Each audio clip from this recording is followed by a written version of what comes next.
দেখেন বন্ধুরা, আমাদের কাছে টমেটো পাকা শুরু করছে। ছোট বড় সব ধরনের টমেটো আছে আমাদের কাছে। এই পাশে টমেটো গাছগুলো পরে লাগানো হয়েছে, তাই ফল ছোট। আর এই পাশের আগে লাগানো হয়েছে, তার জন্য ফলগুলো পাকা শুরু করছে। এই যে পাকা শুরু করছে, সব ধরনেরই ফল আছে গাছে। ফলগুলো ওই যে বড় বতিগুলো পাকা শুরু করছে আগে থেকে।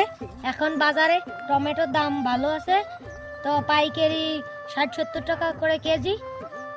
এই যে বড় সাইজের টমেটো 7-8 টাকা কেজি হয়ে যাবে। তা প্রতি পিস টমেটো 10 টাকা 12 টাকাও পড়ে যায়, আবার 8 টাকাও পড়ে যায়, এরকমের প্রতি পিস পড়ে যায়। বন্ধুরা, আজকে আমি বাজারে বিক্রি করার জন্য পাকা টমেটো নেব না, আজকে বাড়িতে খাওয়ার জন্য পাকা টমেটো কয়েকটা নিয়ে যাব।